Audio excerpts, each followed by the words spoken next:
하나님의 말씀은 요한복음 3장 16절입니다.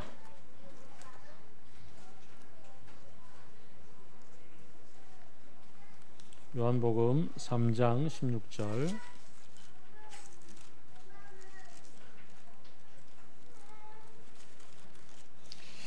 우리가 다 암송하지만 이 암송하는 본문은 옛날 성경이잖아요. 그래서 이 성경으로 다 같이 읽겠습니다. 자, 3장 16절 찾았습니까? 다 같이 시작. 하나님께서 세상을 이처럼 사랑하셔서 외아들을 주셨으니 이는 그를 믿는 사람마다 멸망하지 않고 영생을 얻게 하려는 것이다. 아멘. 오늘은 굉장히 귀중한 분을 모셨습니다. 김종수 목사님이라고 대구에서 그 이름이 되게 많습니다. 목사, 사회선교사, 편집 디자이너, 도시농업활동가, 아빠. 그래서 미셔널 디자이너라고 이렇게 함께 소개하고 싶은 분 모셨습니다. 모셔서 함께 말씀도 나누고 또 삶의 얘기도 듣고 그렇게 하겠습니다. 나오실 때 큰 박수 부탁드립니다.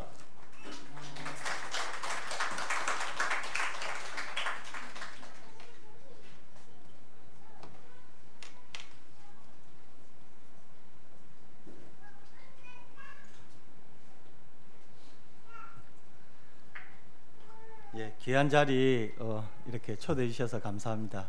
저는 원래 대구 사람 아니고요. 부산에 40년 동안 살다가 3년 전에 제가 대구로 가게 되었습니다. 저는 이제 IBF 고신의대, 지금 이제 우리 정복기 목사님 그 사역을 하고 계시는데 고신의대에서 제가 한 3년 정도 또 사역 IBF 활동학사로 사역을 하고 또 고신 목사로 이제 부산에서 지내다가 대구로 가게 되었습니다. 제가 제 소개를 잠깐 하고 또 하겠습니다. 저는 진리의 말씀으로 내가 변하면 세상도 변한다는 모토로 아내 구한나, 또 은민지민, 중학교 1학년, 초등학교 4학년 이렇게 성서 계명대 앞에서 살고 있습니다. 현재는 코이노니아 에듀컬이라고 그 생태교육 공동체, 혹시 들어보신지 모르겠는데 민들레 학교 같은 개념들을 좀 가지고 저도 앞으로 이제 도시와 농촌을 조금 이렇게 연결하는 그런 이제 모습들을 가지고 좀 살아가려고 준비하고 있습니다. 지금은 이제 대구 위드 교회 사회 선교사로 제가 파송을 받았고 집에서 집에서 이제 예배를 드리면서 함께 나누는 교회라고 해서 집에서 예배를 드리고 있습니다. 그리고 여러분 우리 맑은물 교회 성도님도 아시겠지만 지성근 목사님, 일상생활 사역연구소에서 또 연구원으로 사역하고 있습니다. 제가 오늘 이렇게 이제 나누어 드리고 싶은 말씀은 하나님을 사랑하고 사람을 사랑한다라고 우리가 세 계명을 받고 살아가는데 그런 부분에 우리가 어떤 모습으로 좀 살아가야 하는지, 특별히 저는 말씀 가운데도 있지만 제가 이렇게 경험하고 또 생각하였던 것들을 또 말씀과 근거하여서 우리 성도님들과 같이 나누었으면 좋겠습니다. 아까 목사님이 코이노니아 에듀컬이라고 말씀해 주셨는데 조금 말이 어렵습니다. 근데 제가 이제 하나씩 풀면 이렇습니다. 코이노니아는 나눔, 친교, 교제라는 뜻입니다. 그 에듀는 교육, 이제 교육을 에듀라고 이야기하고 컬은 현지, 지역이라는 뜻을 가지고 있습니다. 그래서 코이노니아 에듀컬이라고 이야기하면 이런 친교하고 교제하고 사귐의 교회가 있는데요. 그 예수 그리스도 안에서 사귐과 교제 가운데에 그것을 보냄받은 곳에서 배움과 가르침을 통해서 하나님의 삶들을 나누고 또 살아가는 그런 공간, 그런 사람들, 이런 뜻을 가지고 제가 이제 코이노니아 에듀컬이라고, 그래서 밖으로는 이제 예수 안 믿는 사람들을 제가 많이 만나거든요. 예수 안 믿는 사람들한테는 제가 코이노니아 에듀컬 소장이라고 해서 생태 교육 이렇게 선생님으로 제가 이제 알려져 있고, 이제 안으로는 이제 목사님 이렇게 이제 하고 있습니다. 그래서 그렇게 왜 그렇게 하게 됐는지도 그런 이야기도 조금 나누고자 합니다. 저희 집 옥상입니다. 제가 이제 3년 전에 대구로 갔는데 저희 집 옥상에 이런 텃밭이 있어서 한 이게 3년 전 2년 전이네요. 2년 전에 옥상에서 2,000원치 생협에서 이렇게 이제 감자가 있었거든요. 근데 거기에 이렇게 싹이 막 나온 걸 잘라가지고 심었는데 저거 2번 정도 예, 옥상에서 이렇게 하게 되었습니다. 저희 집 옥상 모습이 어떠냐면 네, 이렇습니다. 예, 여기에서 한 26가지 정도를 수확을 해서 예, 이렇게 먹고 입고 나누고 그렇게 하고 있습니다. 처음에 가니까요 이렇더라고요. 예, 처음에 갈 때 이제 원래 집을 만들어 놓을 때 대구에는 좀 날씨가 더우니까 옥상에 이런 걸 이제 해보도록 주인 집에서 이렇게 했는데 사실 뭐 전혀 안 하고 이렇게 묶여져 있었습니다. 근데 제가 이제 집을 선택할 때 요는 이제 옥상에 요게 있더라고요. 그래가지고 요 집을 해야겠다 생각을 하고 이제 이사를 가서 이제 우리 아들 딸하고 이렇게 이제 예, 파냈습니다. 안에 이제 뭐 보니까 이렇게 대추나무가 온 밭에 이렇게 다 뿌리를 내려가지고 도저히 뭐 이렇게 할 수 없더라고요. 그래가지고 그 뿌리도 뽑아내고 그렇게 해서 이제 농사를 도시농업을 시작을 했더랬습니다. 그래서 처음에 이렇게 하니까 잡초가 이제 이렇게 뭐 배추나 이런 것보다도 상추보다도 잡초가 이렇게 많이 올라오더라고요. 그래가지고 그거 이제 뽑아내고 그렇게 해서 이제 4월 달쯤 되니까 이렇게 풍성하게 예, 저기 예, 끝에 여기 이제 치커리부터 시작해가지고 열무, 뭐 감자, 예, 뭐 깻잎 요 이제 올라오는데 다 이렇게 이제 하면서 5월 달이 되니까 이렇게 이제 풍성하게 열렸습니다. 그래서 아침에 뭐 따면 이렇게 이제 예, 오이, 가지, 토마토, 고추 뭐 그래서 한 1년 동안 26가지 정도를 이렇게 따먹고 이야기를 했더랬습니다. 여러분 옥수수 따보셨습니까? 예. 옥수수 이제 저희 둘째하고 옥수수를 땄는데 옥수수 보면 이렇게 안에 하얀 실이 있지 않습니까? 맞죠? 하얀 실이 있는데 사실 그게 한 개가 꽃이랍니다. 예. 거기에 수정이 되어서 옥수수 하나리 다 이렇게 맺어지는. 예. 이제 그걸 뭐 전혀 뭐 옥수수 먹을 때는 생각도 못했는데 농사를 직접 지어 보니까 이제 이런 것까지도 이제 제가 경험하고 우리 공명이들하고 이렇게 했었습니다. 이제 가을이 되어서 예. 여러분 고구마를 이렇게 해 보셨습니까? 예. 저도 고구마 몇 번 이렇게 파보긴 했는데 줄기를 이렇게 놓는 거는 거의 뭐 처음이었습니다. 그래가지고 고구마를 한 5포기 정도 이렇게 심어서 한쪽에 심었는데 뭐 저렇게 이제 열리더라고요. 그래가지고 고구마가 어떻게 나오고 줄기가 어떻게 커지는지도 보게 되었습니다. 그리고 당근입니다. 당근.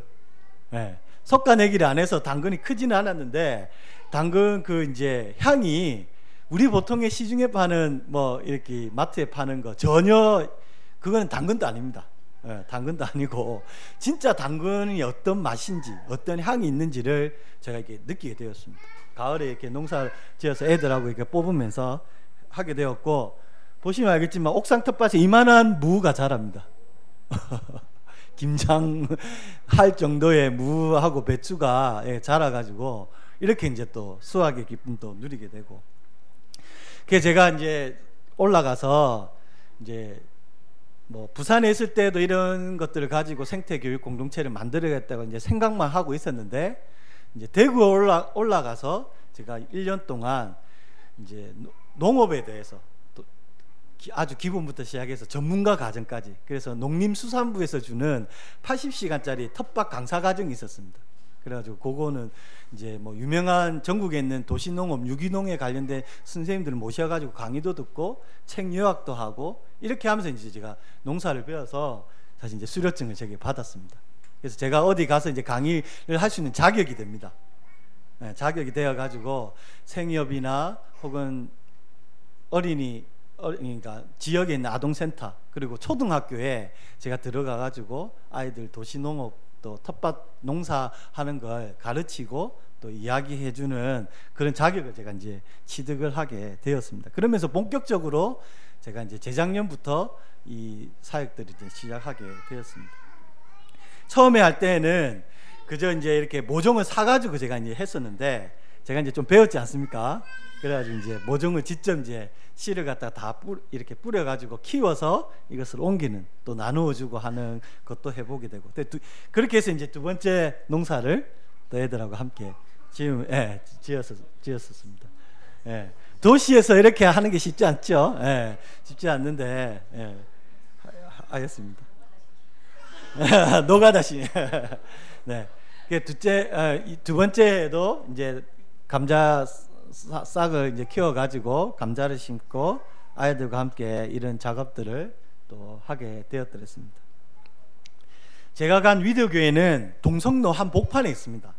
우리가 말하는 소위 서면 같은 시내라고 이야기하는 그 복판에 이 미도빌딩 12층짜리 건물 5층에 이 교회가 있습니다. 근데 교회가 베란다가 있어서 이제 그 목사님하고 저하고 이제 이야기하면서 우리 아이들한테도 이런 이제 생태와 관련된 생명이 어디서부터 시작되어서 어떻게 나게 되고 어떻게 우리 입으로 들어오게 되는지를 이제 애들하고 이렇게 주일학교 시간에 가르쳐주고 이야기를 하는, 그래서 애들하고도 이렇게 주일날 이제 예배 드리고 나서 직접 해보기도 하고, 그래서 뭐 작긴 하지만 여기에도 한 12가지 13가지 정도 애들하고 같이 이렇게 해서 코스트코 가니까 이걸 팔더라고요. 그래가지고 목사님하고 흙을 담아가지고 이렇게 이제 농사, 도시 항복판입니다. 도시 항복판인데 그렇게 농사도 해봤습니다. 그리고 요거는 이제 산돌학교입니다. 우리 IBF 이제 선교 단체에 YM DTS처럼 지체 교육을 하는 게 있습니다. YM 6개월 정도 하는데 저희는 한 4개월 정도 친구들과 함께 이렇게 같이 먹고 있고 하면서 말씀도 가르쳐주고 상담도 하고 진료 교육도 받고 뭐 여러 가지 이제 활동을 하는데, 기본적으로 우리 이제 친구들에게 복음에 대해서, 복음이 어떻게 땅으로부터 시작돼서 이게 우리의 몸까지 또 우리 사회까지 이루어 가는지를 사실 이제 농업을 통해서 이제 제가 이제 가르쳐 주게 되었거든요. 그래서 총체적인 복음을 가지고 이야기하면서 친구들과 함께 이렇게 농사 같이 짓고 그러면서 감자도 캐고 하는 것들을 경험하게 되었습니다. 그러면서 복음이 개인적인 구원의 복음으로만 이렇게 끝나는 것이 아니라 이 복음을 들은 사람이 어떻게 이 세상 가운데서 구속하고, 특별히 오늘 또 아침에 밥을 드시고 오셨죠? 네, 네. 드시고 다 오셨을 겁니다. 아침, 점심, 저녁 다 우리가 먹고 있고 하는데, 이 우리의 생명을 유지하는 이 먹거리가 어디서부터 시작되어서 어떻게 되는지, 그리고 이 먹거리가 왜곡이 되어지면 욕심이 잉태한즉 죄를 낳고 죄가 장성한즉 사망을 낳느니라고 했던 그 야고보서에 있는 말씀처럼 이 먹거리도 동일하게 욕심을 가지고 농사를 짓게 되면 어떤 먹거리가 나오게 되는지, 이걸 이제 제가 배우기 시작했더랬습니다. 그러면서 이제 그것을 가지고 사실 우리가 믿는 복음이 어떻게 우리 먹거리까지 또 우리 경제까지 우리 삶의 전체까지 미치게 되는지, 이런 것들을 우리 이제 산돌에 있는 대학생들에게 가르쳐주고 이야기를 해주는 시간들을 가졌습니다. 제가 이런 일들을 하고 있습니다. 요거는 뭘까요? 우리 성도님들, 요거는 뭘까요? EM? EM은 또 나중에 나옵니다. 오줌입니다. 오줌. 네, 오줌. 근데 아시는지 모르겠는데 이 오줌이 질소의 왕입니다. 이제 보통 이제 식물이 크려면 질소, 인산, 칼리 이렇게 3가지가 있어야 되거든요. 근데 이제 칼리나 인 같은 경우에는 뿌리나 이런 이제 열매를 맺는데 이 2개가 필요합니다. 그게 필요하고, 이 인과 칼리는 없어도 질소가 없으면 식물이 자라질 않습니다. 근데 제일 중요한 게 뭐냐면 이 오줌이 질소의 왕입니다. 그래서 이제 유기농으로 땅을 살리는 농법으로 이렇게 하기 위해서는 이 이제 오줌이 최고입니다. 옛날에 우리나라가 이제 근대화되고 석유가 들어오면서 화학 비료나 농약이나 이런 것들이 있어서 그렇지, 옛날에는 우리나라 농법이 다 이 똥과 오줌으로 다 했던 농법이었거든요. 그래서 이걸 이제 이렇게 PT에 담아서 한 달에서 2달 정도를 묵힙니다. 그늘에다가 묵혀서 하게 되면 자연스럽게 이렇게 발효가 되거든요. 발효가 되면 그것을 이제 물하고 희석을 시켜서 이제 땅에다가 이제 주게 되는 거죠. 그래서 아까 전에 보셨지만 무가 이만큼 자라는 게 요런 걸 통해 가지고 이제 무가 그만큼 자랐습니다. 그러니까 요거는 EM, 네, EM입니다. 그게 미생물 발효액, 여러분 아시지만 결국 나중에 제가 이야기 드리겠지만 이런 유기물들이 잘 땅에 건강하게 만들기 위해서는 결국은 어떤 걸 잘해야 되냐면 땅이 숨쉬고 살아갈 수 있도록 만들어야 됩니다. 근데 그걸 누가 하느냐? 미생물이 하게 되는 겁니다. 미생물이.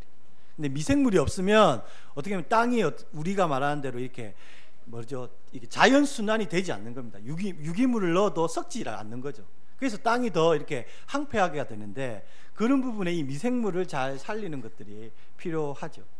그래서 이제 요런 것도 이제 뿌려주고, 그다음에 요거는 음식 쓰레기. 음식 쓰레기를 이제 모아서 거기다가 미생물을 넣고 발효를 시켜서 이걸 다시 이제 땅으로 가져가게 하는.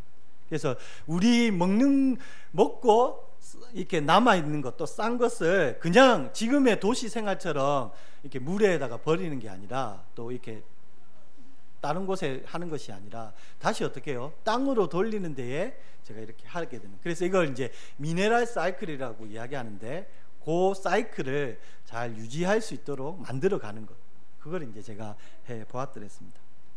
근데 목사가, 여러분 맞죠? 목사가 뭘 이런 도시농업 이런 농사를 짓느냐라고 이야기하는 분이 좀 많습니다. 뭐 제 타이틀을 보시면 알겠지만 뭐 목사, 아빠, 도시농업 실천가, 뭐 미션을 디자이너, 뭐 이렇게 여러 가지 타이틀이 많은데 제가 한 이유가 있습니다. 이렇게 걸어간, 제가 또 이렇게 하면서 실제적으로 이제 제가 복음의 증거자로 하는 이유들이 있는데 그것들을 이제 우리 성도님들에게 좀 말씀드리고자 합니다. 요게 뭘까요? 여기 뭘까요? 요 그림이 송전탑입니다. 송전탑. 여기 보시면 잘 보이지 않는데 송전탑입니다. 요게 당진에 있는 화력발전소 있는 데에서 이렇게 송전탑이 이렇게 가는 곳입니다. 얼마 전에 뉴스에서도 나왔지만 설명을 해드리면 여기에 짝대기를 하나씩 이렇게 다 꼽았습니다. 짝대기를 하나씩 다 꼽고 거기다가 지금 있는 형광등 같은 걸 여기다가 그냥 연결 안 하고 이렇게 꼽은 겁니다. 그런데 이 송전탑이 어떻게 해요? 있는 전기 자기장이 여기에 영향을 미쳐가지고 여기에 불이 들어온 겁니다. 그러니까 당진에 있는 이 송전탑 밑에 있는 마을에 있는 사람들이 어떤 데 노출이 되어 있냐면 우리 마치 220V 이렇게 연결해가지고 이렇게 변압기를 통해가지고 작은 거지만 불이 오게 해서 이렇게 전기가 이렇게 지직 통하죠. 그럼 우리 어떻습니까? 몸이 찌릿찌릿찌릿 하지 않습니까? 그거를 매일, 매시간, 매달, 매년마다 어떻게 해요? 이것에 대해서 환경 가운데 있다는 거예요. 그러니까 거기에 있는 사람들이 1년이 지나고 2년이 지나니까 어떻게 됩니까? 백혈병, 암 이런 것들 요번에 한국보건연구소에서 당진에서 이렇게 나오는 765kV 밑에 있는 마을을 조사를 했더니 거기에 있는 사람들이 암이나 백혈병이나 이런 것들이 많이 걸린 것들이 많은데 그 이유가 뭐냐? 나라에서는 그게 공식적인 데이터가 아니기 때문에 이야기는 하지 않지만 많은 사람들이, 많은 전문가들이 다 그것이 어떻게 이 전기 때문에 일어나는, 고압 전기 때문에 일어나는 일이라는 걸 증명하고 있다는 거죠. 그러니까 밀양 할머니들이 왜 10년 동안 그렇게 데모를 하고 이야기를 했냐면 결국은 자기의 삶터와 살아가는 그 삶의 터전 가운데에 이런 송전탑이 가는 것을 좀 다른 곳으로 돌려달라, 혹은 다른 방법으로 해달라고 이렇게 나라에 이야기했음에도 불구하고 그거에 대해서 이 국가가 전혀 생명에 대한 이야기들을 하지 않는다는 거죠. 하지 않는 거죠. 그러니까 중요한 것은 밀양 할머니들이 했던 765kV짜리를 만든 이유가 결국은 고리 1원전을 갖다가 폐기하고 새롭게 지은 것을 기존에는 설비대로 옮기면 전혀 새롭게 송전탑을 하지 않아도 된다는 거죠. 근데 이 고리 1원전 또 돌리고 새로 신고리에 있는 것도 돌리고 하려고 하니까 결국 이거를 출력을 하려고 하니까 그건 새로운 송전탑이 필요한 거죠. 그래서 결국 이것들을 설치해서 만들었다는 거죠. 조금 더 이야기를 하겠지만 결국 제가 이렇게 하게 된 것은 결국은 이 후쿠시마 원전 사태 이후에 제 삶이 완전히 변화되었었습니다. 이 후쿠시마 원전 사태가 3년 전에 일어나고 나서 결국은 이 반경 20km 안에 있는 모든 이 지역이 아무것도 하지 못하는, 사람들이 살지 못하는 곳이 되어버렸거든요. 거기에 농사도 못 짓고 사람 살지도 못하고, 일어났지만 다 걷어냈다라고 이야기하지만 거기에 들어가서 사람이 전혀 살 수 없는, 그래서 원래 여기에 농사를 짓기 위해서는 수백 년을 기다려야지 다시 이렇게 반강기가 되어서 들어갈 수 있는 땅이 되어버렸다는 거죠. 지금도 이것은 유용합니다. 후쿠시마 원전 20km 안에 아직까지도 사람들이 들어가려면 원래 이 원전 안에서 근무하시는 사람처럼 다 방독면을 하고 다 해서 그 20km 안에 들어가야지 안전하지, 아니면 이게 방사능 오염이 되어서 살 수 없는 동네가 되었다는 거죠. 여러분 아시겠지만 이 방사능이, 저도 이제 배웠는데 총이랍니다. 총. 그래서 어떻게 하냐면 작은 피폭량이지만 이것들을 한번 이렇게 몸에 갖다 대게 되면 우리 안에 DNA가 있지 않습니까? 예. A, B, C, D 돼 있는 DNA에 이 방사능이 들어와서 총처럼 그 DNA를 파괴를 딱 한답니다. 딱 때린답니다. 그러면 이 DNA가 어떻게 될까요? 완전히 산산조각이 나는 겁니다. 근데 이게 DNA가 산산조각이 내서 가만히 있는 게 아니라 다시 어떻게 될까요? 우리 몸이 붙는 거죠. DNA가. 근데 이게 DNA가 어떻게 붙을까요? A, B, CD로 붙는 게 아니고 어떻게 A, D, B, C 이런 식으로 붙는다는 거예요. 그러면은 그 잘못된 붙은 그 곳에 전부 다 뭐가 되냐면 암이 되고 기형아가 되고 다 된다는 거죠. 근데 그게 우리가 말하는 뭐 이렇게 방사능을 최소 수치가 있다라고 이야기하는데 김익준 교수님은 그렇게 이야기하지 않습니다. 우리가 마치 이제 그 중금속에 오염이 되면 이게 몸에 축적이 되어서 결국은 문제가 일으키는 것처럼 방사능도 마찬가지라는 거죠. 그래서 2년 전에 뉴스에 여러분 아시지만 방사능 이렇게 하는 병원에 하는 기사가 20년 동안 이제 자기가 이렇게 지내왔는데, 보통 우리 병원에 가면 어떻습니까? 이렇게 엑스레이를 찍거나 찍게 되면 이렇게 종사하는 사람들은 밖에 나가서 이렇게 찍지 않습니까? 이유가 있는 거예요. 그래서 20년 동안 했던 사람들이 어떻게 되냐면 이 손가락 하나에 이렇게 노출이 된 거예요. 그러니까 여기 부분이 어떻게 되냐면 괴사가 돼가지고 이게 손이 이렇게 뭉그러지는 기사를 보았거든요. 그러니까 이게 축적이 되면 이게 달라진다는 거죠. 일본이 왜 지금 이제 망하는 이 길로 가냐면 결국 이 방사능이 녹아서 없어지는 게 아니라 식히는데 이게 몇 수십 년이 걸린다는 거예요. 근데 그 융심이 녹아가지고 지금 밑으로 계속해서 어떻게 해요? 내려가고 있는 거예요. 근데 거기에 아무것도 하지 못하고 지금 뭐 하냐면 올해 초에 이렇게 무선 로버트를 갖다가 넣었더니 방사능이 너무 심해가지고 한 개는 이렇게 고장이 났고, 두 번째 넣었더니 잠깐 봤더니 아직까지도 그게가 어떻게 해요? 계속해서 녹아져 융심이 내려가고 있다는 거예요. 거기에다가 지금 뭐를 하냐면 물을 계속 붓고 있는 겁니다. 그 물을 갖다가 지금 큰 저장 탱커에다가 계속해서 모으고 있는 거거든요.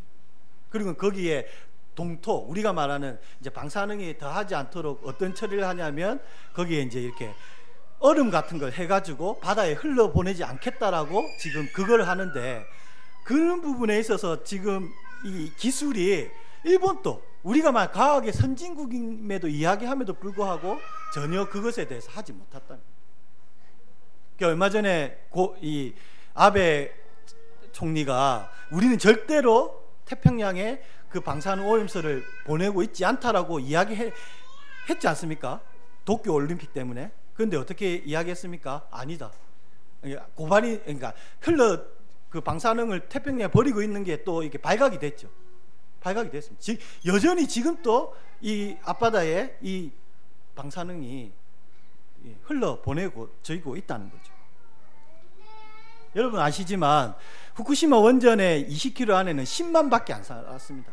10만에서 15만밖에 안 살았던 진짜 이렇게 시골 같은 지역이었어요. 근데 여러분 아시지만 고리원전 안에 20km, 이 30km 안에 집접 영향권 안에 있는 사람들이 몇 만이냐면 322만입니다. 322만. 그러니까 고리원전이 하나가 이렇게 문제가 이렇게 딱 생기면 여러분 아시죠? 원전에 폐로하는 데에 기술을 보유하는 데만 몇 년이 걸린다고요? 10년이 걸린답니다. 폐로 결정을 했는데 그 폐로하는 데에 기술을 보유하는 데만 앞으로 10년이 걸린답니다. 그때부터 폐로를 조금씩 이제 진행을 하는 거예요. 그러니까 우리나라가 이 핵발전소를 돌리긴 했지만, 그래서 김육준 교수님이 뭐라고 이야기하냐면 이 우라늄은 인간이 만져서는 안 될 원소다. 인간이 만져서는 안 될 원소고 누가 신의 원소라고 이야기하더라고요.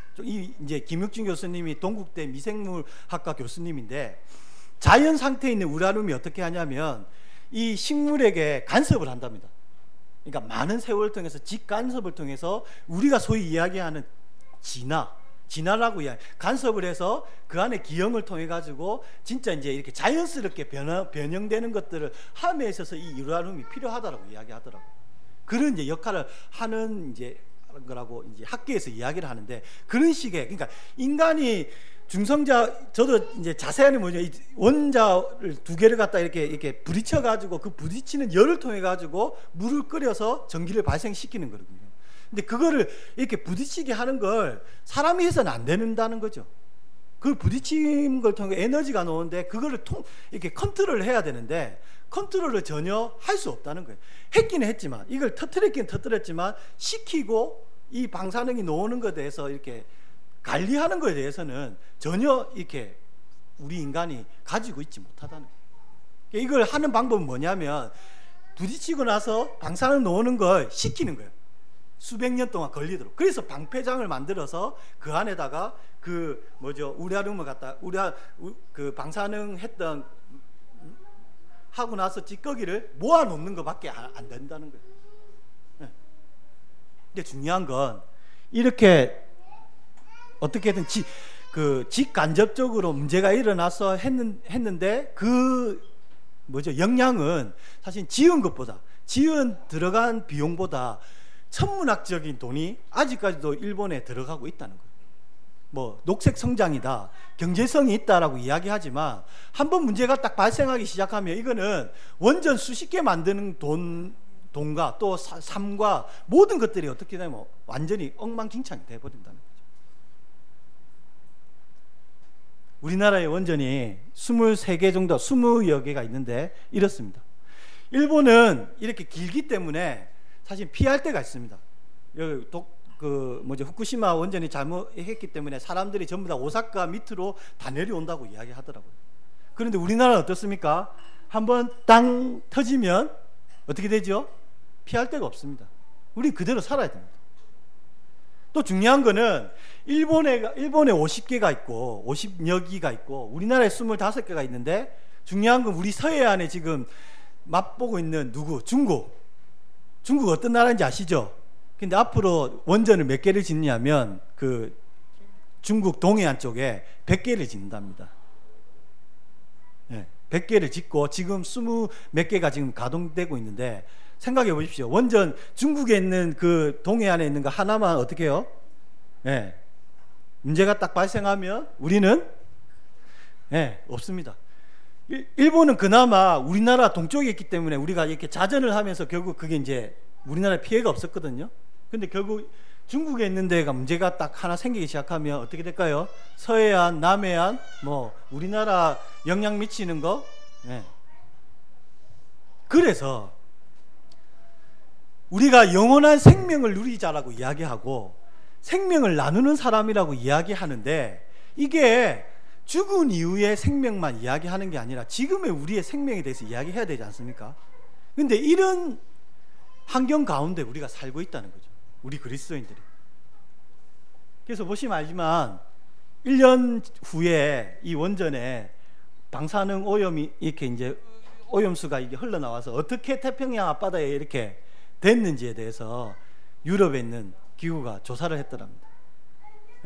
여기에 배가 떠들어 내려와가지고 어떻게 됐죠? 캐나다 앞바다에 그 배가 어선이 왔다라고 이야기했거든요. 세슘이 나와가지고 결국 어떻게 해요? 캐나다 이쪽에 다 세슘이 발견됐다라고 이야기하더라고요. 여전히 지금도 이 태평양 앞바다에 어떻게 해요? 이 오염수가 이렇게 흘러가고 있다는 거예요. 그래서 일본 사람들은 2010년 이전에 통조림은 먹고 2010년 이후에 통조림은, 참치 통조림은 먹는다 안 먹는다? 먹는다 안 먹는다? 예, 좀 심한 사람도 안 먹는다 이야기하더라고요. 그래서 제가 이제 궁금해서 김욱준 교수님한테 물어봤어요.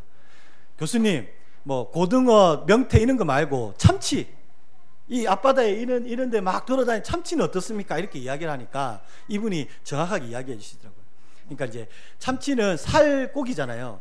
살의 축적이 이제 되는 건 아니고 뭐냐면 이렇게 뼈에 축적이 된다 이야기하더라고요. 그래서 뼈를 이렇게 발라내서 이렇게 참치는 아직까지는 괜찮다라고 이야기하는데, 그런데 그 뼈에 있어서는 그거는 보통 방사능 그 뭐죠?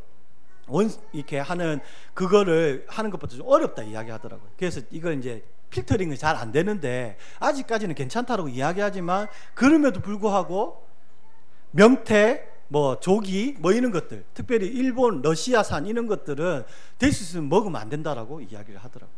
몇 가지. 결국 뭐냐면 욕심이 잉태한즉 뭐예요?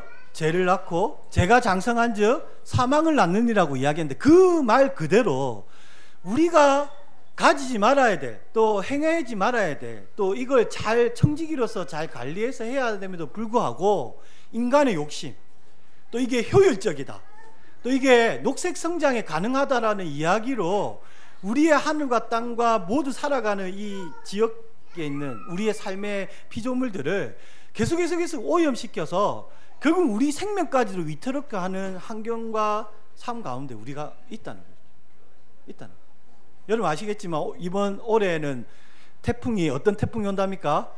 슈퍼 태풍이 온답니다. 맞죠? 슈퍼 태풍. 왜 그게 됐냐면 뭐 때문에 그랬죠? 엘니뇨 현상 때문에. 적도에 있는 이게 순환이 돼야 되는데 순환이 안 되고 고온 이렇게 되니까 결국은 그게 슈퍼 태풍이 만들어져서, 그래서 요즘 뭐 미국 같은 경우에는 거의 뭐 허리케인 같은 경우에는 한 지역이 가면 숫대밭이 되지 않습니까? 예전에는 그렇지 않았는데 그것들이 결국 이제 기온 변화, 온난화 때문에 이런 문제들이 발생한다는 거죠. 결국 교통, 에너지, 일자리, 먹거리, 기후, 주택, 결혼, 이 모든 것들이 사실 다 연결되어 있는 거예요. 연결되어 있는 거예요. 에너지 하나의 문제로 말미암아서 삶의 전반적인 것들이 다 어떻게 해요? 네, 다 쑥대밭이 되었던 후쿠시마 그 원전 사태에 있는 것들을 보게 되면 결국 우리도 그런 환경 가운데 우리가 살아갈 수밖에 없다는 거예요. 이런 부분에 우리 그리스도인들이 뭘 이야기해주고 어떻게 말해줘야 할까요? 하나님 나라 이야기하고 또 하나님을 사랑합니다, 사람을 사랑합니다라고 이야기하는데, 우리가 온 세상 주인 되신 하나님이라고 이야기하는데, 이 부분에 우리 그리스도인들이 어떤 이야기, 어떤 말을 해줘야 하냐는 거죠. 보통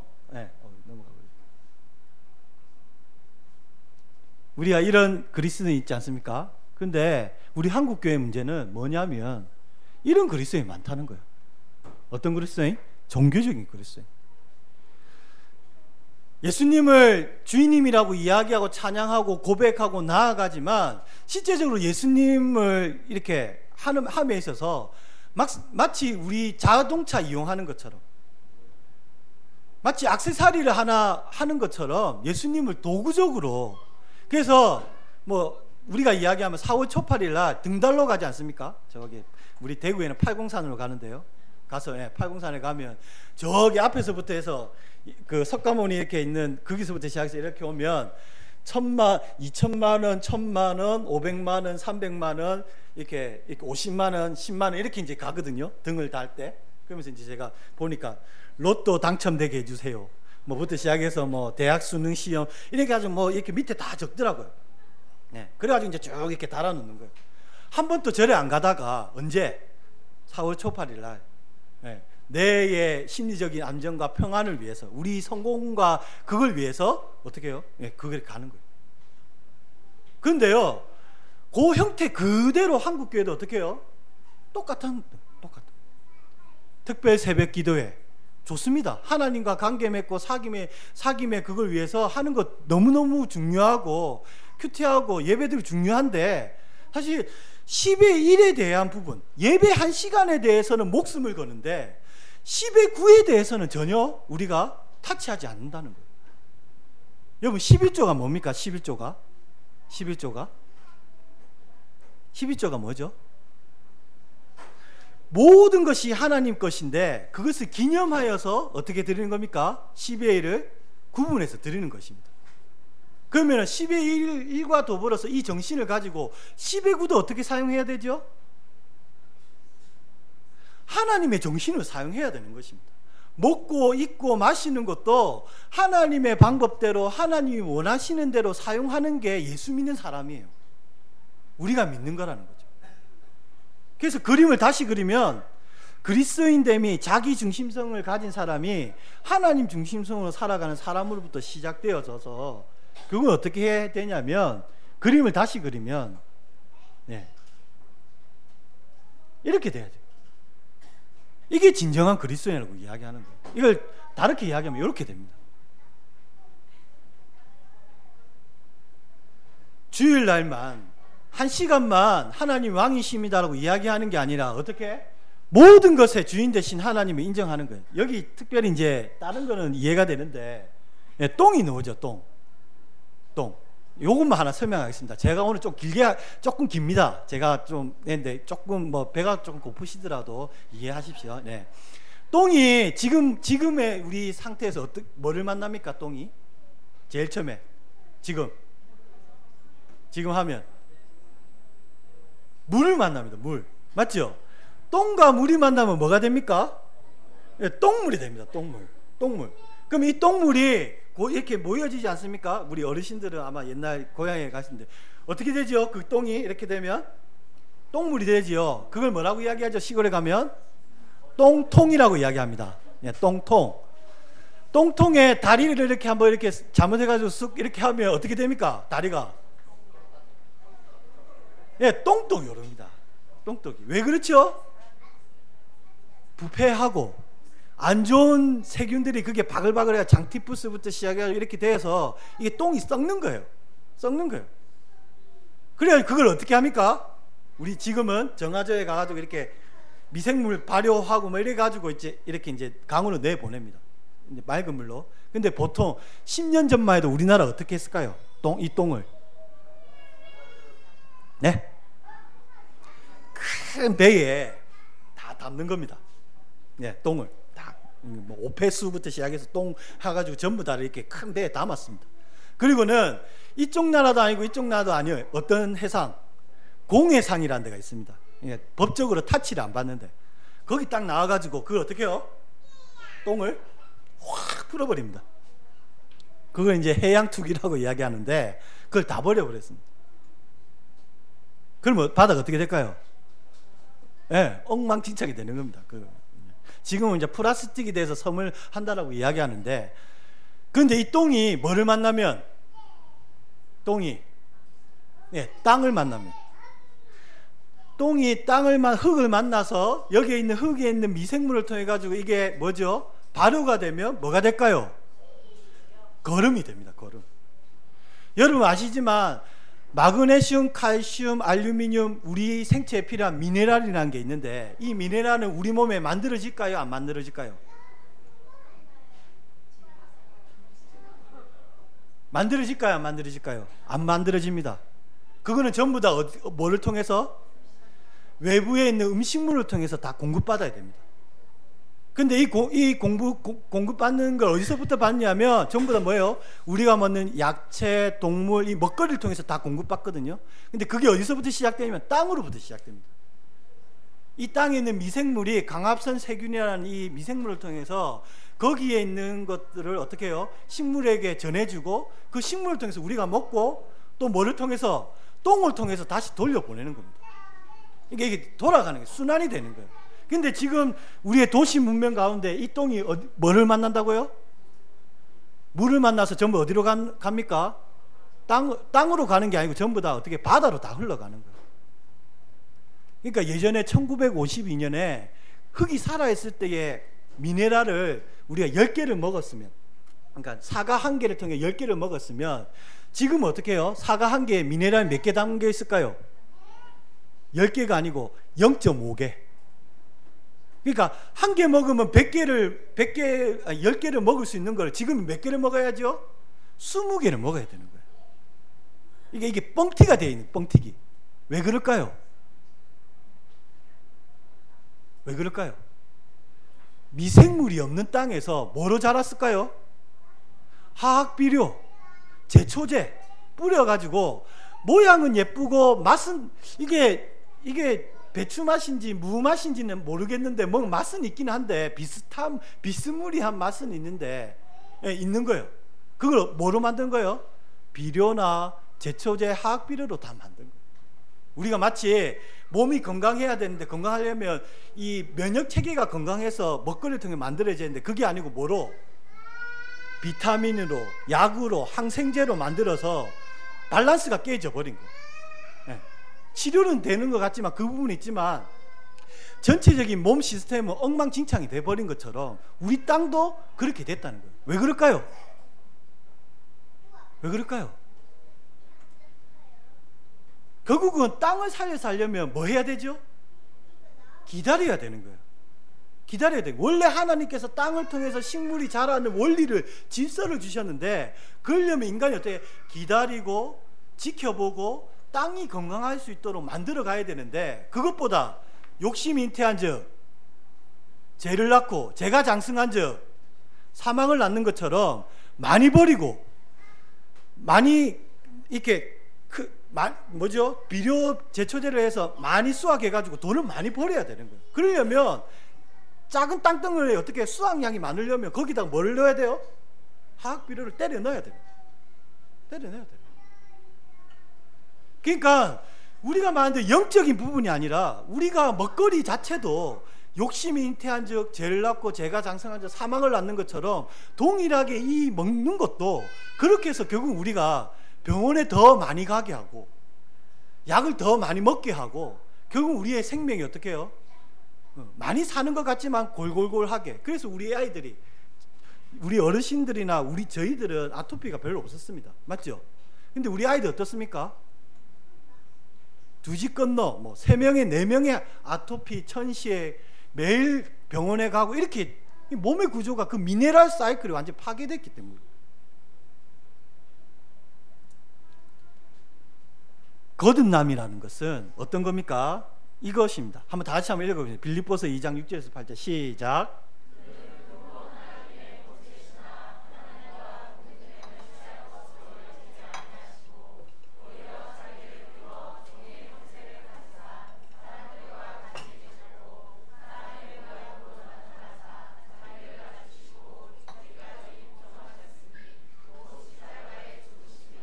예, 이거를 우리가 그리스도 예수의 마음, 성육신의 마음이라고 이야기합니다.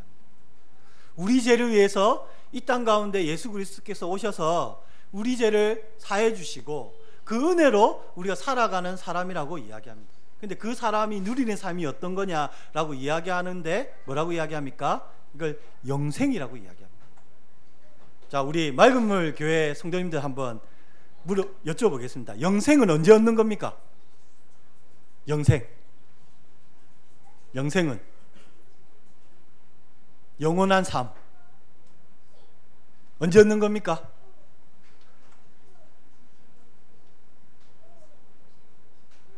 언제 얻는 것입니까? 보통 우리 그리스도인들 언제 얻는다고 이야기하죠? 예, 죽은 이후에 영생을 얻는다고 이야기합니다. 맞죠? 영원한 삶을 산다고 이야기합니다. 맞기도 맞지만 그것은 틀린 대답입니다. 한번 볼까요? 자, 요한복음 17장 2절에서 3절. 자, 다 같이 한번 읽어봅시다. 시작.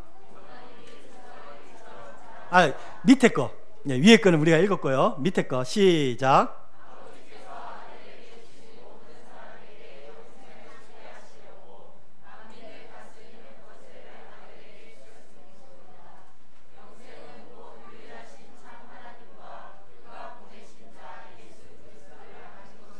뭐라고 이야기합니까? 영생은 하나님과 예수님을 아는 것입니다. 아는 것. 그러니까 우리가 생각하는 영원한 삶이라고, 영생이라고 이야기했을 때의 영생이 죽음 위에 얻는 것이 아니고 언제였습니까? 그러면 언제부터? 이런 교회에서, 교회 공동체에서 언제부터죠? 공식적으로는 세례 받을 때부터. 우리 맑은 교회는 어떻게 하시는지 모르겠는데 보통 침례에 가면 어떻게 하죠?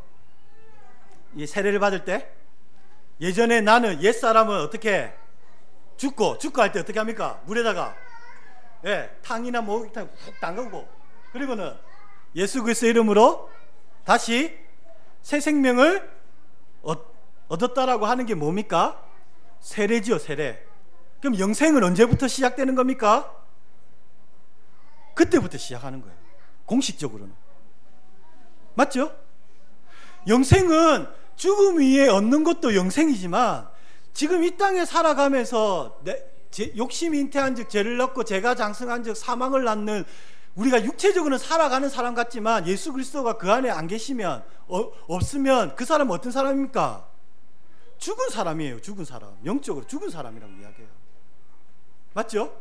그 안에 예수 그리스도를 주인으로 모시고 살아가는 그 사람의 삶이 어떤 사람이지요? 영원한 삶을 누리고 이 땅 가운데 살아가는 사람이에요. 그렇기 때문에 부활은, 육체적인 부활, 우리가 한번 죽은 것은 정해져 있지만 예수 그리스도를 통해서 우리가 어떻게 합니까? 부활합니다. 육체적으로 부활합니다. 근데 그 부활의 삶을 언제부터 우리가 누립니까? 이 땅 가운데서부터 누리는 것입니다. 누구를 통해서? 예수 그리스도를 통해서. 예수 그리스도를 통해서. 그렇기 때문에 우리가 하나님의 나라의 백성으로서 영원한 삶을 사는 것을 보여주는 것이 전도 아닙니까? 선교지요. 그런 부분에 우리가 먹고 입고 에너지를 쓰고 하는 모든 부분도 자기 중심적으로 살아가는, 죽은 사람들이 살아가는 삶의 시스템하고 하나님의 방법대로 살아가는 삶의 시스템하고는 어떻게 해야 될까요? 다른 거예요. 다른 거라고요. 한 시간 예배 드리는 것이 다른 사람하고 다른 게 아니라, 하나님을 경외하고 하나님을 높여드리고 하나님의 주되심을 인정하는 10분의 9에 대한 삶의 모습들이, 에너지로부터 시작해서 땅으로 오는 것부터 시작한 모든 것들을 하나님 앞에 드리는 것이 무엇인지, 하나님을 높여드리는 것이 무엇인지, 원래 원작자가 원래 설계대로 해놓은 것이 무엇인지를 이야기하고 말하는 게 전도라는 거죠. 전도라는 거예요. 다 하나씩 똥 차고 계시지 않습니까? 똥 차고 계시는데, 저도 그렇습니다. 똥을 있었는데, 예전에 제가 이 농부 공부를 안 할 때는 이 똥이 그냥 하나의 뭐죠? 들어온 거였어요. 그러니까 폐기물로 버리는 걸로 생각했는데, 제가 이 농사에 대해서 배우고 유기농에서 배우고 지속 가능한 삶에 대해서 배우면서 진짜 생명을 살리는데 이 똥 한 개도, 똥 한 줌도 어떻게 해요? 하나님의 손에 지원받아서 하나님의 손길로 이해되어지면 이게 뭐죠? 영광이 되는 거예요. 영광이 되는 거예요. 예수 믿는다는 건 이런 거예요. 예수 믿는다는 건 그저 한 시간의 예배 또 11조 하는 것에 만족하는 게 아니라 10의 9에 대해서, 나에 있는 모든 것에 대해서 하나님 영광 돌린 게 뭔지를, 그래서 우리가 예수를 통해서 뭐냐면 하나님을 사랑하고 사람을 사랑한다라고 이야기할 때에 이 고백들을 하는 거예요. 하나님을 경외하고 하나님이 예배드리는 것처럼 내 이웃을 사랑하는 데에 그냥 이웃 사랑한다고 뭐 성경을 조금 걷어서 구제 조금 해서 뭐죠? 그저 이렇게 내가 있는 거 떼주고 먹여주고 입혀주는 것만이 아니라 내가 하고 있는 교사, 간호사, 뭐죠? 농부 짓는 것, 청소하는 것, 이 모든 삶을 통해서 사실은 사람을 사랑한 게 뭔지를 나타내는 사람이 예수 믿는 사람이라는 거죠. 그래서 예수님이 뭐예요? 이렇게 말씀하시는 거예요. 주 너의 하나님을 사랑하라 하셨으니 이것이 크고 첫째 되는 계명이요, 둘째도 그와 같으니 내 이웃을 내 몸같이 사랑하라. 뭐해서? 마음을 다하고 목숨을 다하고 뜻을 다해서. 그런 부분에 제가 후쿠시마 원전 사태 일어나고 나서 제 삶이 완전히 바뀌었습니다. 농사를 지으면서 제가 이 고추 하나, 당근 하나가 진짜 땅의 힘으로 하나님이 원래 창조로 만들면 어떤 맛이고 어떻게 그게 담아내는지 제가 알고 나서 완전히 달라졌습니다. 제가 예전에는 그저 기존의 그리스도인이었어요. 보통 이야기하면 말은 진정한 그리스도인인데 삶은 종교적인 그리스도인이었습니다. 그래서 내가 전도한다고 이야기할 때에 사실 그냥 예수님은 당신의 죄를 위해서 이 땅 가운데 오셨습니다라고 이렇게 지시적으로는 제가 전도할 수 있었지만 제 삶을 통해서 변증하는 부분에서 너무 한계가 많았습니다. 그런 마음으로 제가 일상생활사역연구소에서 연구를 하고 하면서 제가 조금씩 발견한 게 사실 이 사랑한다는 것, 섬긴다는 것을 예수 믿는 사람들은 자기들끼리 이렇게 모여서, 예전에는 안 그랬는데 이게 교회 성장, 교회에 사람 많이 모이는 것, 이런 것들에 대해서 관심이 많은 한국 교회가 결국 그것을 잃어버린 거예요. 잃어버린 거예요. 그런데요, 제가 눈을 뜨고 들여다보니 예수 믿는 사람들이 진짜 시베구를 가지고 어떻게 사랑하는지가 있더라고요. 우리 말씀 성도입니다. 이런 겁니다. 공동육아와 공동체 교육. 자본주의 체계 가운데에서 아이를 그냥 맡기는 게 아니라, 그냥 주는 게 아니라, 어떻게 하면 이 자본주의 체계 가운데에서 아이들이 인간답게 사랑하며 경쟁하지 않고 협동할까를 이분들이 모여서 모이는 것뿐만 아니라 그 모이는 대한 것에 대해서 키우는 방법들을 웹이라는 것을 통해서 다 나누더라고요. 그러면서 전국에 있는 이런 공동체 육아, 공동육아하는 소스들을 나누면서 10가정, 5가정들이 각 지역에서 이런 풀뿌리 운동들을 해서 결국 어떻게 해요? 이걸 만들어 가더라고요. 이걸 어떻게 해요? 공동육아 협동조합을 만들어서 지역에 뿌리를 내리더라고요. 그러면서 이렇게 하지 못하는 맞벌이 부부들에게 이런 장소들을 제공하고, 그러면서 같이 함께 아이들과 더불어서 살아가는 게 뭔지를 가르쳐 주더라고요. 그럼 이런 것도 있습니다. 왜 대학교를 돈 내고 다니죠? 미국에 있는 워싱턴주에 있는 대학입니다. 우리 성도님들하고 한번 같이 공부한다고 생각하고 읽어보겠습니다. 자, 다 같이 한번 읽어볼까요? 시작.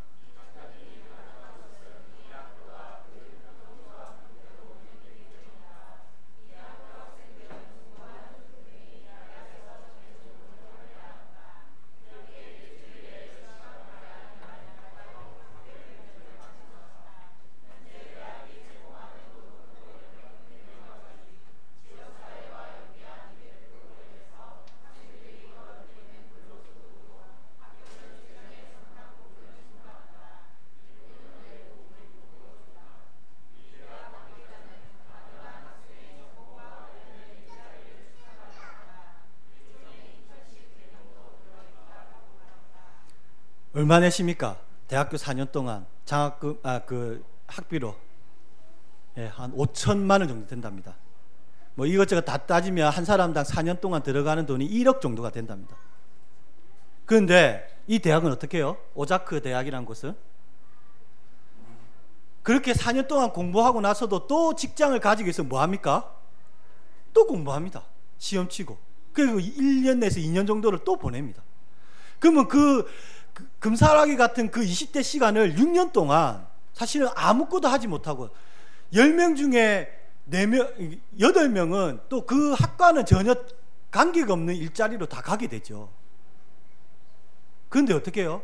협동조합이라는 걸 통해서 나라의 시스템을 만드니까 4년 동안 장학금 받으면서, 맞죠? 장학금 받으면서 공짜로 다니면서 자기가 1학년부터 뭐 합니까? 자기가 직장이 어떤지를 해보면서, 그건 4학년 때 졸업할 때는 진짜 내가 이 일을 하면 진짜 잘하겠다라고 완전 결정 내리고, 그것도 돈 하나도 안 내고 공부한다는 거예요. 예수님 사랑한다는 게 뭐죠? 예수님 사랑한다는 게 뭡니까? 하나님, 사람을 사랑한다는 게 뭡니까? 대학이 사람을 살리고 이 사람이 졸업 이후에 그런 풍성한 삶들을 누릴 수 있도록 그 제도를 만드는 게 뭐죠? 생각해 봐야 됩니다. 우리 한번 생각해 봐야 됩니다. 예수 믿는 학교를 운영하는 사람이 진짜 이 학교를 운영함에 있어서 이렇게 돈을 모으기 위해서 학교를 만드는 것이 아니라 진짜 이 사람들이 지역사회에 들어가서 어떻게 일들을 잘하고 그 20대를 잘 보냈을까를 생각을 해보면 얼마든지 이 시스템들을 만들 수 있음에도 불구하고 많은 기독교 사립 기독교 재단들이 그 자기 인마이 포켓을 하기 위해서 이런 일들을 하고 있다는 거예요. 제가 그 대구에 가게 된 건 의료협동조합에서, 그러니까 의료협동조합이라는 것들을 위해서 제가 갔었습니다. 제가 이제 동아대에서 교육사회학을 배우면서 이런 협동조합, 마을기업, 사회적 기업에 대해서 공부를 했거든요. 그렇게 공부를 하면서 이런 부분에 목사가 개념들을 가진 게 고신교에 잘 없습니다. 그래가지고 이제 제하고 학부 때 동기인 목사님이 저를 이제 이런 공부를 한 거를 동창회 때 이야기를 하고는 그러니까 대구에 와서 내하고 같이 사역을 하자 이야기를 좀 하시더라고요. 그러면서 이제 제가 여기에 가게 됐는데, 보통 병원은 누가 병원을 이렇게 짓습니까? 병원을? 예? 의사가 이렇게 돈을 빌려서, 맞죠? 우리 오늘 집사님 안 보이시는 것 같은데, 의사가 뭐예요? 돈을 많으면은 그냥 자기가 돈을 짓지만 보통은 뭐 어떻게 합니까? 대출을 받습니다. 대출. 맞죠? 대출을 뭐 5억에서 10억 정도 해가지고 이렇게 대출을 받습니다. 그러면 그 대출 받은 거에 뭐를 줍니까? 이자를 줘야 됩니다. 그 자기가 6년 또 인턴 레지던트 공부를 많이 했기 때문에 돈을 많이 벌어야 됩니까? 안 벌어야 됩니까? 많이 벌어야 됩니다. 맞죠? 한 1,000만 원 정도 벌더라고요. 뭐 보통은 1,000만에서 한 800 이 정도를 이렇게 벌더라고요. 그러니까 어떻게 해요? 보세요. 은행에 대출 받아서 갚아야 되고 자기도 돈을 많이 벌어야 되니까, 그러려면 돈을 많이 벌려면 의사가 어떻게 해야 되죠? 환자를 많이 봐야 됩니다. 많이 봐야 됩니다. 그러면은 하루에 한 50명 정도를 봐야, 적정한 게 한 50명 정도가 되는데, 돈을 갖다가 많이 벌려면 어떻게 해야 되죠? 한 5분 정도는 진료를 봐야 되는데 몇 분? 3분, 2분 뭐 이렇게 되는 겁니다. 보통 의사 선생님은 안 그렇지만 이제 그렇게 원리가 돼 가면 그렇게 되는 겁니다. 그렇게 되죠. 결국 어떻게 해요? 그러다 보면 이 병원이 뭐가 나야 됩니까? 소문이 나야 됩니다. 잘 고친다고. 다른 데는 면역 체계를 잘 하기 위해서 될 수 있으면 약 먹지 마세요, 주사 맞지 마세요, 이렇게 하면 이 감기가 며칠을 가야 되죠? 오래 좀 가야 됩니다. 오래 가는 것도 아닙니다. 똑같이 2주인데 많이 좀 아픕니다. 그러다가 조금 쉬면 이제 나아집니다. 그런데 이 병원은 어떻게 해요? 한 방에 나야 되거든요. 열이 있는 거 떨어뜨려야 되고 기침하는 거 멈춰야 되거든요. 그럼 뭐 해야 되죠? 항생제 써야 되는 겁니다. 소문이 나는 거죠. 이 병원 가니까 몇 번 안 가도 한 방이 어떠라? 낫더라. 소문이 나야 되는 거예요. 근데 결국 어떻게 되는 겁니까? 그렇게 되면 내 몸이, 우리 아이가 항생제 때문에 몸이 나아지는 면역 시스템으로 만들어지는 겁니다. 자동적으로 자가적으로 이렇게 만들어지는 몸을 보호하는 의사의 시스템으로 이야기하는 게 아니라 뭐로? 돈으로 이렇게 되는 겁니다. 그래서 그렇게 하지 말고 환자들이 함께 모여서 우리 주치의를 만들자. 그래서 하루에 30명만 보세요. 30명만 보세요. 라고 어떻게 해요? 그 이사회에서 이야기를 해주는 거예요. 그리고 월급은 어떻게 해요? 적게 받는 게 아닙니다. 대출 받고 이런 스트레스 받는 거 삭감이 되죠. 왜냐? 그건 누가 하는 거죠? 조합원들이 하는 겁니다. 결국 이 의사는 뭐만 하면 됩니까? 환자만 잘 보면 되는 겁니다. 그런 식으로 마을에 뭐가 생기는 거죠? 우리 주치의가 생기는 거예요. 교회에 있는 사람들이 이런 사람 협동조합을 하나 만들어서 지역사회에 한번 이렇게 해본다고 생각해 보십시오. 그럼 어떻게 될까요? 달라지는 겁니다. 달라지는 겁니다. 여기 우리 위드교회가 외국인 근로자들을 위해서 이렇게, 제가 1시까지 하겠습니다. 조금 배가 고프더라도 이해해 주십시오. 1시까지 딱 정해놓고 하겠습니다. 그런 이제 이런 시스템을 벌써 이게 16개가 있습니다. 우리나라에. 근데 이거 처음 누가 시작했느냐? 우리가 보통 보수주의 신앙이라고 하는 사람들 말고 진보적인 성향을 가지고 있는 그리스도인 의사들이 이걸 시작했습니다. 근데 이걸 안산에 시작을 해가지고 지역사회에 너무너무 잘하고 있습니다. 너무너무 잘하고 있습니다. 근데요, 이거 이제 신학도 변화되면서 이 그분들이 하는 걸 보니까 절대로 이게 복음하고 연관 안 된 게 아닌 거예요. 진짜 하나님 나라는 큰 그림을 가지고 할 때에 지역사회에 보냄받은 곳에서 이런 전체적인 지형들을 가지고 이분들이 너무너무 잘하는 거예요. 그러면서 이분들이 뭐 하냐면요, 이런 면역 체계를 잘하기 위해서 보건 교육도 하고 먹거리 교육도 하고, 주중에 이제 병원이 수익을 많이 남기지 않습니까? 근데 이걸 의사가 보통은 인마이 포켓하는 게 아니고 그 적정을 주고 남은 수익금을 전부 다 사회를 어떻게 해요? 하는 거예요. 하는 거예요. 그 한의원 협동조합, 치과 협동조합, 그다음 뭐예요? 어린이 그 소아과 협동조합시로 또 분할을 해서 만들어가기 시작한다는 거예요.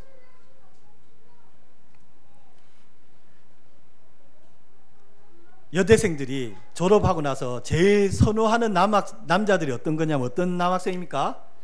데이트할 때에 뭐죠? 회사 앞으로 자가용을 싹 몰고 와가지고는 일주일 하루 종일 피곤한데 타? 그리고 어떻게 해요?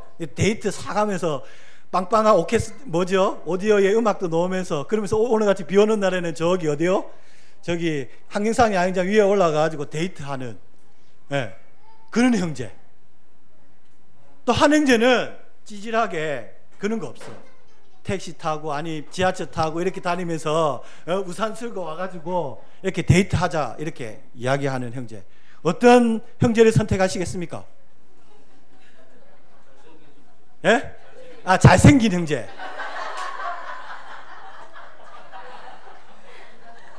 잘생긴 형제. 예. 근데 보통은 어떤 형제요? 그런 형제보다 그 소스타든도 모르지만 한 달에 50만 원 할부 들어가면서 SM5 온 형제를 어떻게 해요? 보통 자매들이 좋아합니다. 근데 중요한 건 한 달에 그렇게 첫 봉급 받아가지고 그렇게 하는 형제, 삐까뻔쩍하게 이렇게 하는 형제 그 형제 MS 전혀 하지 못합니다. 예. 우리 이제 팀 서포트를 하는데 선교하고 다른 사람들 하는데 이 형제가 할 수 있을까요? 할 수 없습니다. 그런데 그런 형제 말고 비록 자가용은 없지만 자가용을 내 자가용처럼 사용할 수 있도록 만들어 놓은 겁니다. 이걸 어떻게 하냐면 보통 렌트카를 하면 어떻게 하죠?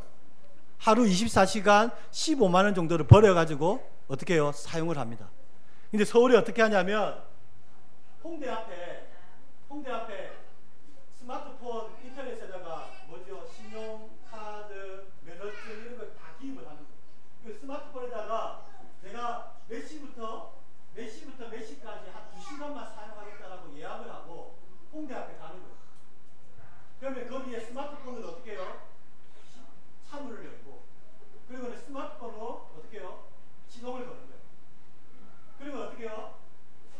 2시간 동안 사용하고 강남 앞에다가 이걸 파킹시키는 거예요. 그럼 닫으면 어떻게 됩니까? 그 시간 사용하는 만큼만 마치 택시비처럼 자기 차처럼 사용을 하는 거예요. 부산은 이게 몇 개 없어서 그런데 이런 식으로 해서 주차장에 이렇게 그린카라고 해서 공유카를 갖다가 만들어서 수도권에 사용을 하는 거예요. 예, 서울에 살아야 됩니다. 예. 이게 가능한 건 뭐냐면 박원순 시장이 이런 부분에 있어서 에너지나 공유 개념들을 가지고 시스템을 만들어서 이걸 했던 거예요. 이래가지고 이제 소카, 그린카 요즘 많이 나오고 있습니다. 이제 그렇게 하고 있는데, 이런 모습들을 한다는 거예요. 그리고 잘 아시지만 자기가 가지고 있는 물품들, 못 쓰는 것들을 옥션에서 사회적인 운동으로 박스를 갖다가 이렇게 주는 거예요.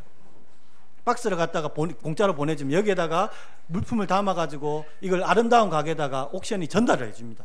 시스템이 돼 있으니까. 그러면은 이걸 가지고 이 안에서 그것들을 이용하기도 하고 어떻게 해요? 제3세국에 보내기도 하고, 이런 식으로 어떻게 해요? 시스템을 만든 거예요. 조금 빨리빨리 넘어가겠습니다. 열린 옷장이에요. 여러분 졸업하고 나서 보통 첫 직장 가면 이 사람 어떻게 해야 되죠? 이 사람이 위에서부터 아래까지 다 갖춰야 됩니다. 맞죠? 그럼 얼마 정도 들어갈까요? 좀 좋은 거 하려면 200~300 정도 들어갑니다. 양복, 옷 뭐 이런 게 가지고 요즘 자매들은 뭐까지 화장품 세트까지 이런 거 하려면. 예. 근데요, 이 열린 옷장이라고 해서 그런 친구들이 빌려가는 거예요.